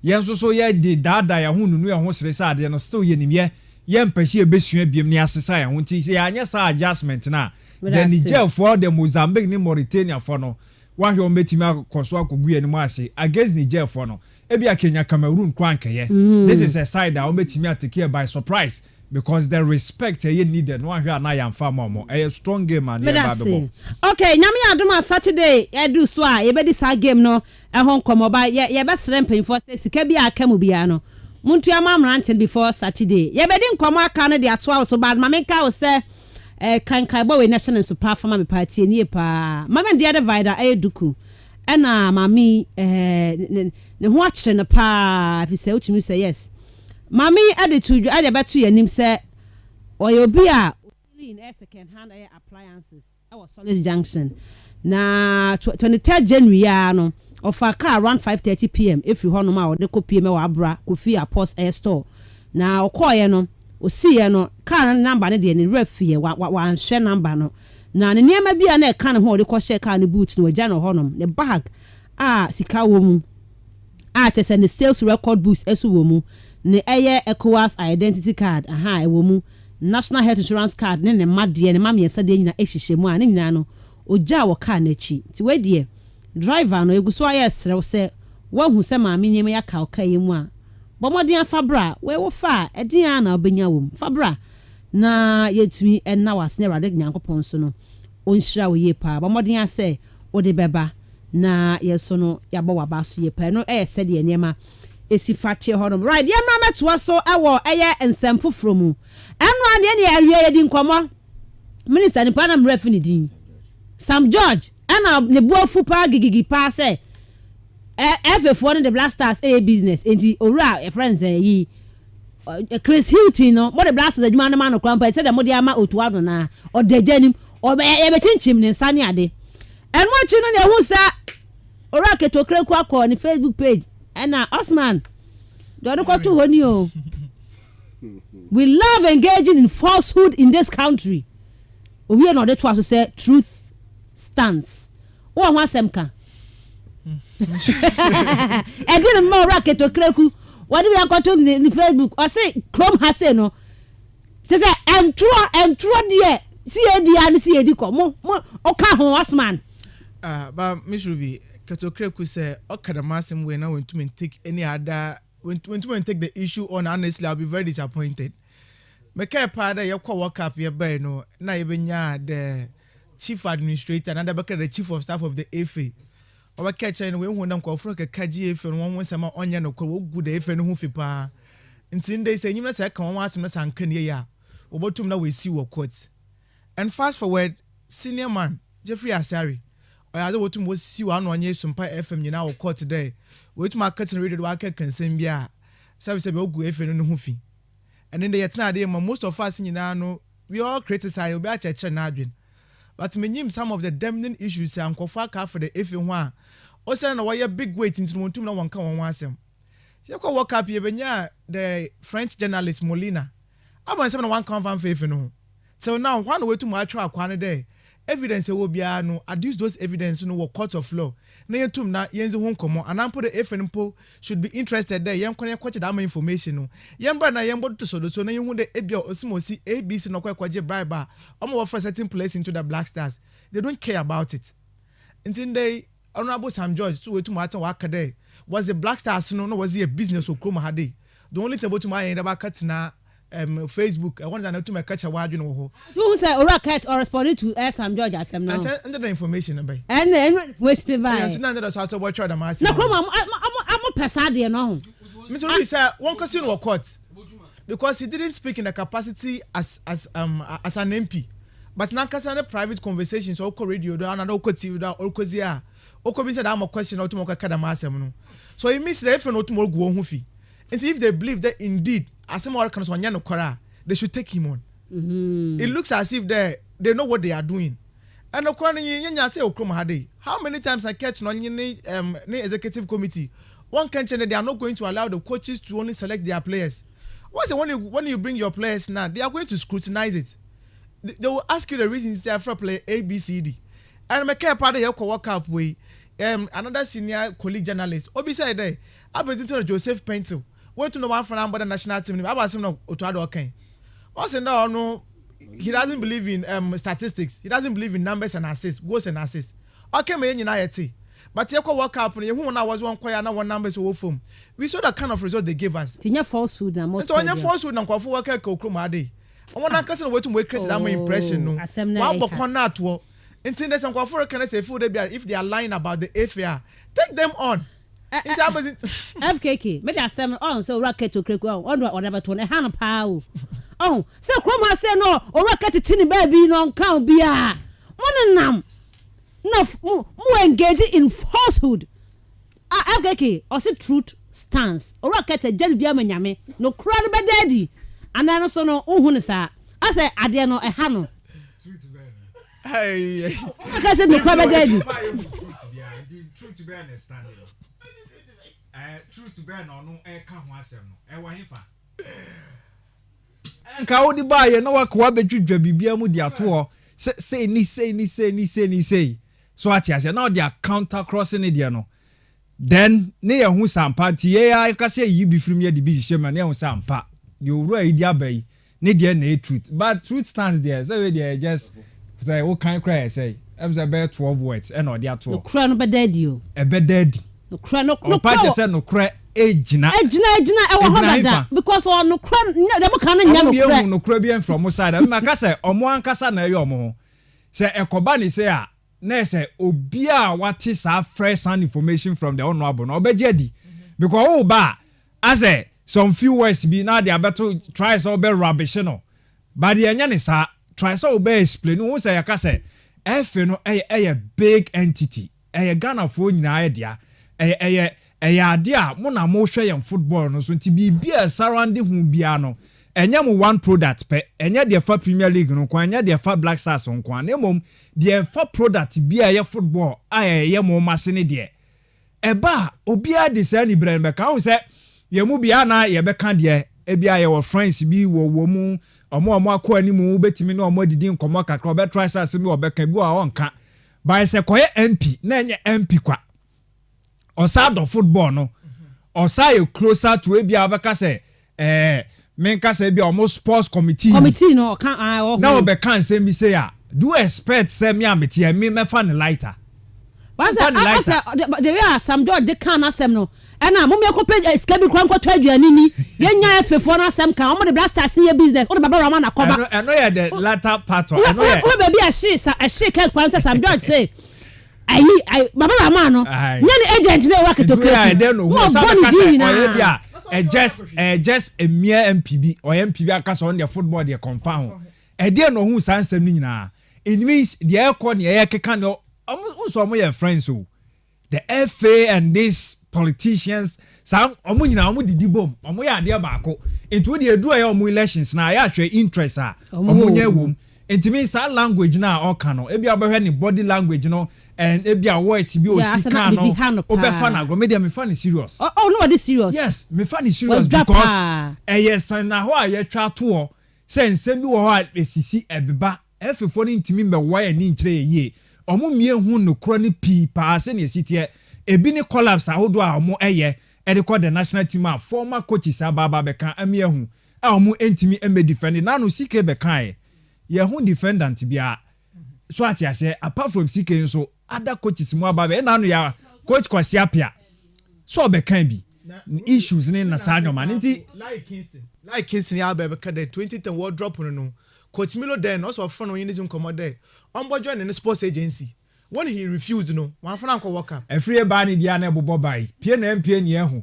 na no kre omo ana na hihye hye na omo ye sa de nti ruby me bot ni nsem ni ntungu bebre ba me asem ba as efe no oso mo ba me omo me ehu ye omo stand ni ye no kre ya o kan say ye hu ni kra bia ni ba bia Sama ma bontina racket e dia ba se aso ma ya team racket so ma ya team no asa entron kwa bi entron obi entron do o ma na ya team no entron kwa na ye twa wa ha racket na kan nanso no do nim se no kra no e bagina racket baby a obi a cha no pay e oji de se no kra no de e bagina ora Sam George munya to Bwasia market we the market utina nya hwe wo ho okay yamna Sam for na fan 70 na yentie voice way NCC I customer for the market to folk ora ko bijo say Sunday no na rahu o mo park o mo bobo na e bo 4:30 a supporters ni pie mo kwa wa suma ba na mo kom say ko hwe Arsenal ni Man United ball o say mo ko hwe bobo mo say mo ko hwe Arsenal ball was it Premier League no England for no omo ne fixtures no fen baby o dia mo dia share na e high but no ho there but still has omo no enye papa enu ti na access supporters no Emma Park but EPL no so no e high kakra yenti na afian react to that news na ye facts no my first half of the year a bit omo ko dey Arsenal ne e friend say Man United omo that I mean probably we do technical we know omo that I think say if it is also almost set off I normally say English such an English league near very dominant performance it's not mechanics as I'm say you can't rule out the performance which is also key how do I say because of course say I mean if they perform the supporters come to stadium all right okay yafa ensi ho na yemra nab react to kakra bia na yenhwe is it the true ya games EPL ndi yafa ya matches no ya de kwasha hefa benye tuma agide wetuma confirm the kind of performance we are putting up no yazo owofum so if I accept the performance of the players in yazo owofuma you can't take away the Premier League but just a couple of years ago that was last 2 seasons now to for don official matches power another Premier League no and of course some obodu no watch one matches when they were playing very well So it has to do with the kind of performance the teams are putting up. So Yeka says how to folk if they have been able to keep most of their guys and they are still performing at that top level now, they'll be watching their matches. Then they will coach out to folk match. One has to ask yourself, I'm a player can question. So ask yourself if still them guys are not integral members of their team, a Futu Kote and Sabotre, the other guys, and if they are still in their team and they are playing good football. I believe that Nkofu will still go and watch. You can't take away the Premier League. May assure that even when you go to Spain, one about Chelsea and then Manchester United match, make sure that one of Spain in La Liga matches be one share, but they'll try and watch these games. These things are very normal. Or today be about Chelsea, maybe a Liverpool be. But the moment what about a Clasico that is Real Madrid and then Barcelona, attention about to my shift alcohol and it is there. But it has to do with the quality of gamer the players will sell on the field of play. So just about 2 seasons ago, we saw how to folk playing good football. We saw supporters trooping into their stadium. But the question has to do with this season, Ankasa, how to folk matches. Even at their class post stadium, they don't go. What about Cape Coast won't call? So that has to do with the game now we're selling. And then the market last Monday, the market there. Dr. Ndumaka be about 4 or 5 years ago. Obakade said if we want to capture a lot of people into our stadiums, we have to make rooms. They able to make the Premier League and the foreign leagues in our the stadiums. It is saying they say ebia ya bom such game. That's a game no say this particular time. Nim dem go for one kwa. On ya all the time able to ma shift in games no.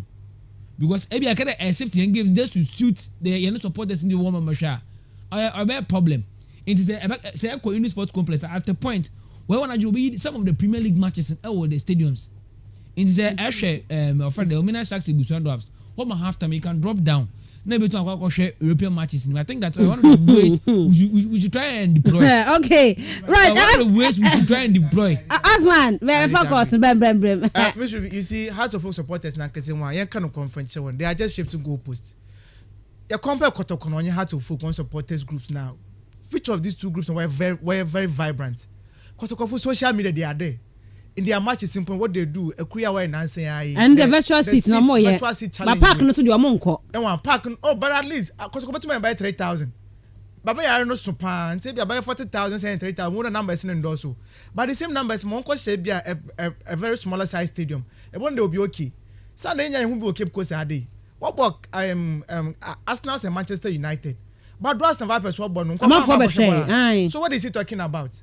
And then you are talking about good football. But how to folk Jagan Club catching this season they say Arsenal will lose to at least 3 key team players. They wouldn't get to wherever they are. But how to folk at least they've lost almost about 4 key team players to the Chan team. So what are you expecting? But the sort of football what born Ruby for me born nation and bad. The result in number. But separate there say a good supporter of a team. At least Kobe Jones once the way paying for a team not you. You're supposed to be there and support the team. So what are they talking about? Okay, into your EPL into na fans na papa no EPL Ghana Premier League. Taxi driver ni dia Matthew mpacho ne car key Saturday no pa no wo futu around futu junction ne key na yira Toyota Vit but modern a remote control key black in a black A case mu but modern fabric kastlefm hanum say car key Toyota Vit me pacho ora Matthew ne taxi no ne car no key no ira fa ba kan sana fe yentumi enya ho dwuma fama no make I say ne Flora and Decoration Institute hold them out say we SHS and I wan wie JHS mpo bia wantumi anwie bomodi amba ne enche how decoration wedding bouquet ni ade nyina be che bridal fans ni ade nyina no hampers ye be che how a ubetumi aye no bomodi afo ani echemo Castle FM ha the foul air forms 20 cedis per no age school fees near 1,002 cedis for 6 months utu aye chewa de pa na mom first time people medical aba no mu school fees ne beti so aba 800 cedis at the amount Castle FM ya budget aye o so no o forms 20 cedis per ne ko suya nsta no duma we decoration papa wedding reception ni abuke ni ade ne be che ha obeye no na tumi aboma so anya won sanu adwuma wo de be hwe abusuafo bomade afre 0247 685 816 0247 685-816. Omo awo AM Mensah otra police barrier na kakra bia ho no mo wa obetuma kun Flora and Decoration Institute. Mefa course na tie for the madwen che de ba ye ba wi a nkoma aka che ne beto aso the amount 0244 408 046 0244 408 046 0244 408 354 0332 097 277 0332 097 277. Good morning. Good morning, Miss Ruby. Komsheni. Komsheni. Me pa cheti komsheni. Yamen come on. Amen. And the pay. Iye na ne wo park ya ko share class and bypass. At that time on the two in Manchester na Arsenal na wo boy. But it's a issue. Amide we share match no wo two na wi anta na mo ko share sakafo. He tell we there class and bypass ball no I fair. In attention wom ne ya fide da mun tukin ti won bane ya shebi inti da ho mo sheni na anta na mo ko. But I can't have to put ma Usman in today. It comes now, my dawa no was 10. Catch you when the arts boy now, what about your fool? What you on your face? Medasi Komsheni, good morning. Honorable Jaru. Honorable Yetio. I want to cry to a no bono friend. Could no can I think you know can. Wana. Let's see, I don't know about has supporter. Also results number. In here could we no can be there be a has ni. No, they will live with the Ghana case you could go on Kano Ghana soccer. Because I have to go no one, missing with Tim Boy, expectation. Bola boys walk winning one. Oh, you fetch a team 10 times cry. Because I space one, touching boy, no, as a moment. No, Kate, oh, Ghana soccer. Medasi. Because as someone said, you're joking. Or you no quack some no kind. I want to change you home, you want to 17 home, you will be home, business. But with the best time is cat no, it's Uji into Master George Kanu, Secretary Cook, what a bema, or my change, mouse made a machine. Medasi, baby, good morning. Good morning. Good morning, Miss Ruby. Me pa chao, Paul. But the Paul is in I say me with you. Miss Ruby and the people mention of just so. Miss Ruby, I don't pay you. I think the Mako get you quick now so I can crack. Share who you paying for no matches and what way in football what day. I didn't know boo you paying for with them. Miss Ruby, in fact, I won't pay with him too much. You're gonna football is a Miss Ruby share by your friend by 5 years time no. Then you will be a Ghana. In fact, me am paying for the football here on yet. Okay. Bible collapsing some one Ghana. Oh, if you are afraid of PM, I won't hear Bible collapsing the oh, in fact, all you have to say. Medasi Bebe Paul, Mame Fakwalawe, good morning. Hello, good morning. Good morning, Miss Ruby. Me pachodin baby or friend free. Isaac Pacho, my voice ne koso kakra na yankasa. Okay. But Kate, me say the enfil bakan only me defend because they all kind of credit. Say can you no credit pa na kwa ba bon say about the credit here. As well about can say what be everybody. Me say I'm up coach I'm with America man creating and if I'm going to fast creating. Ghana pa but yeah Kate no ba na so game changer. No one game changer.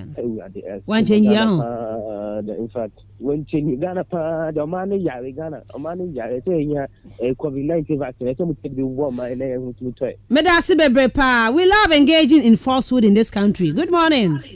Morning, Miss Ruby. Me pachodin baby of free. Pacho sorry me. Sorry me pacho yetio. Miss Ruby, when we say Obesha, we paying for now with the teams in the I'm to more. I'm going to support us and I'm going to home. But can see a Saki player with near Kofa Wayaba, a Saki coach with a Kofa player, also a Kofa a Kaba, if you be Biaba. Only play Bia, only Bia, you know, a Kofa player Wayaba. About when to me, I'm to be Bia and say, hey, not to players Wayaba. You may say that you met a park and mention. Arsenal, no man, you show qualities Arsenal to. Shaman you qualities or what? It is a match, tension match or break it qualities to be other person be shabby. Now what has the quality when now okay, Medasi Bebre. Good morning.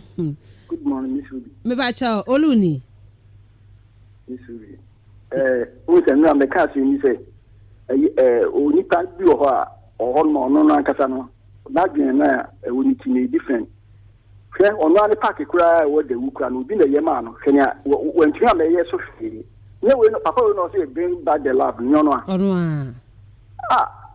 Ghana for hwɛ keto kreku obi yɛ park to hɔ ma no de hwɛnya de park hwɛnya why no okay medasi bebre pa ba eno nche say wontumi nye park ntino wo enka de anokra no fa no ho no bohia no kra na no pesa wo kan. Good morning. Hello, good morning. Mr. Davis. Hello, good morning, Miss Ruby. Me pacho eti anopai. Miss Ruby, pacho na tem chemu nyina. Yeah, just happy FKK in park. Yeah. But Miss Ruby, so okay, Kleku Ewa.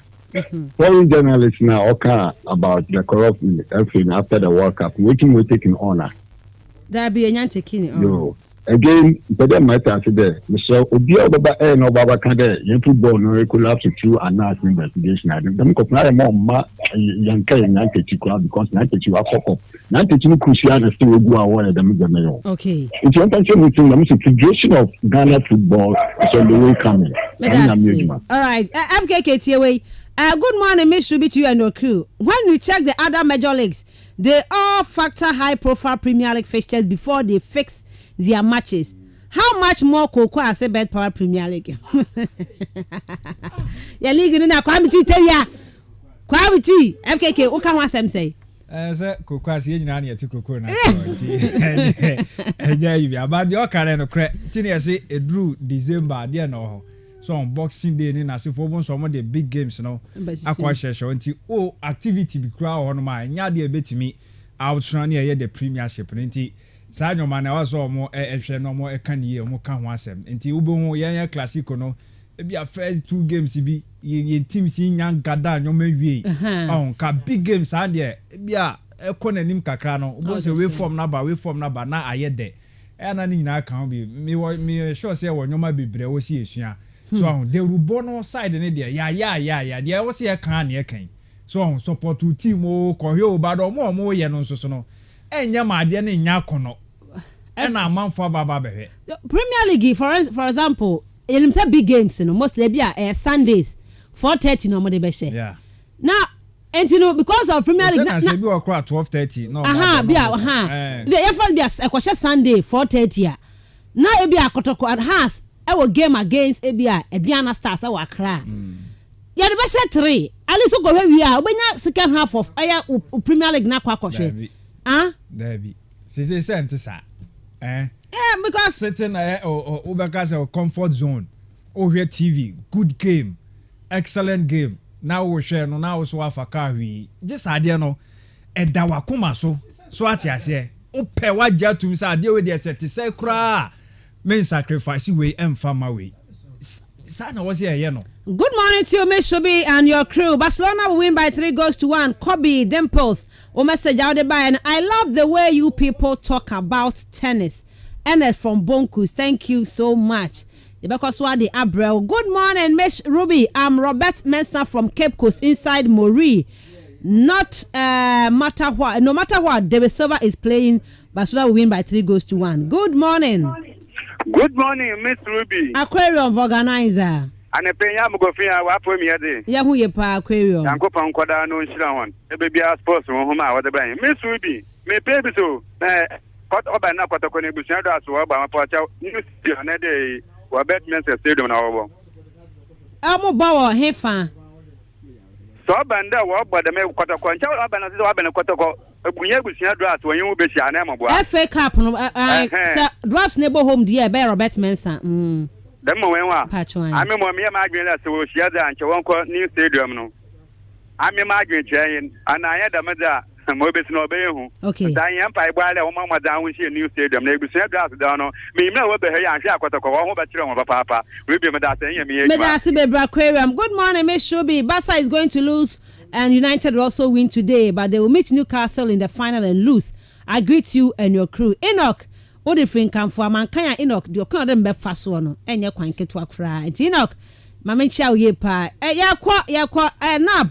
yɛde si na nyame adɔ bɛhyia wie yɛnkae sɛ wie yɛde debate ne bɛba enti no afoforo ne ahyɛ aseɛ no kɔ anim yɛbɛkyikyɛ bibia ɔfrɛ wana wɔ ntoma afrɛ wana wɔ tin so wɔ ntuma nti anka Mensah web or atabas yakopo nhyɛ no yɛn kɛsi yɛ pa. Okay, Mama Shah, good morning, Castle Sports, Miss Ruby. Your top and the background of the studio is superb. Thank you very much. Maju too. Wama too, Miss Mama too. In Sapa Pepe and Etia Honomo. Shama Ba Edna Benya. Also, good morning, Miss Ruby. Doing the lesson from Sekendi Takra Day and my regards to Linda Pearl Davis of Anchor for a psychiatric hospital. Right. Midi at the Miss Ruby Adams, FKK Osman, Nab. And AB, what's your money nanka? Aqua, what you copy mu live on Facebook. Yemrena son, I don't know crab. I won't say what friend, but Yemrena son. My fancy wa. Yes, share we 12:30 to 1:30 apart two no. Yeah, the beba and a debate. Kasia panya debate. Yes, share you and every na and some hold what's what's here say in Abuja for batch na say be na baby I was say econo. Yeah, they are call pepe. No one now so hon tia sin tie share we 12:30 to 1:30 part 2 no yet baba somo yet we will see and Wednesday so castle in the morning nana esi eti wa Mensah na see what the